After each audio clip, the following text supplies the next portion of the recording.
নমস্কার, আমি বিদিশা আবার চলে এসেছি আপনাদের সামনে আরও একটা রান্নার রেসিপি নিয়ে। আজকের রান্নাটা হলো আমার মায়ের হাতের রান্না, আমার অত্যন্ত প্রিয়। এটা হলো সর্ষে কাতলা। তো মাছের পিসগুলোকে ভালো করে ধুয়ে নিয়ে নুন হলুদ মাখিয়ে রেখেছিল মা। তারপরে মাছের পিসগুলো 2 কি 3টে করে ভেজে নিয়েছিল। যেহেতু অনেকগুলো পিস ছিল তাই দুবারে ভেজে নিয়েছিল।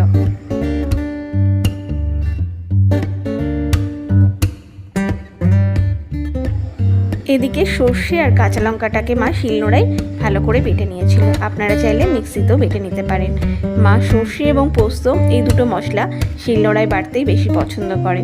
মা বলে তাতে নাকি টেস্টটা বেশি ভালো হয়। তো দেখো কি সুন্দর মিহি করে মা বেটে নিয়েছে। এদিকে মাছগুলো সমস্তই ভাজা হয়ে গেছে।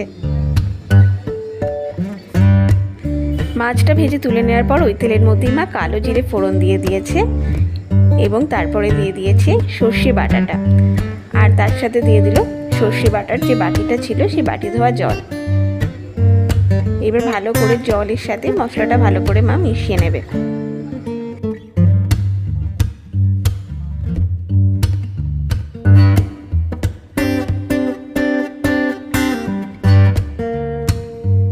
ছোটবেলা থেকেই এই রান্নাটা কিন্তু আমার অত্যন্ত প্রিয়।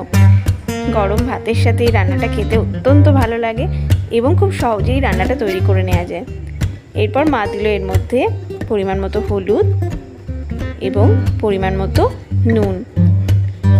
নুন এবং ঝালটা আপনারা কিন্তু আপনাদের অবশ্যই স্বাদ অনুযায়ী দেবেন। আমরা একটু ঝাল বেশি খাই তাই ঝালটা কিন্তু একটু বেশিই দিচ্ছি।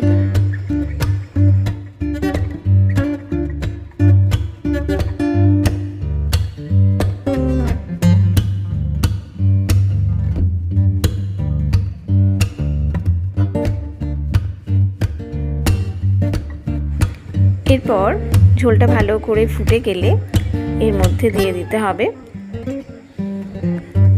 কাঁচা লঙ্কা চেরা 4-5টা আপনারা দিয়ে দিতে পারেন, আর মাছের টুকরোগুলো। আগেই বলেছি ঝালটা কিন্তু আমরা একটু বেশি খাই, তো সেই অনুযায়ী দিচ্ছি। আর অবশ্যই এই রান্নাটাতে কিন্তু কাঁচা লঙ্কাই ব্যবহার করবেন। কাঁচা লঙ্কার সাথে সর্ষে বাটার কিন্তু একটা অদ্ভুত যুগলবন্দি আছে, দুটো কিন্তু দারুণ কম্বিনেশন।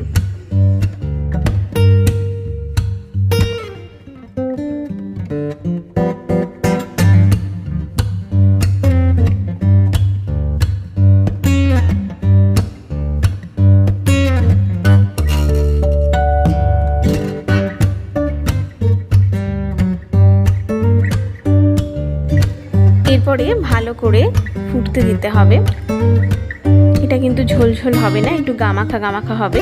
তাই 2 থেকে 3 মিনিট ভালো করে ফুটিয়ে নিলেই তৈরি হয়ে যাবে। দেখুন আমার সর্ষে কাতলা কিন্তু একদম রেডি। গরম ভাতের সাথে এটা খেয়ে দেখবেন, অসাধারণ লাগে। তো আজকের মতো টাটা।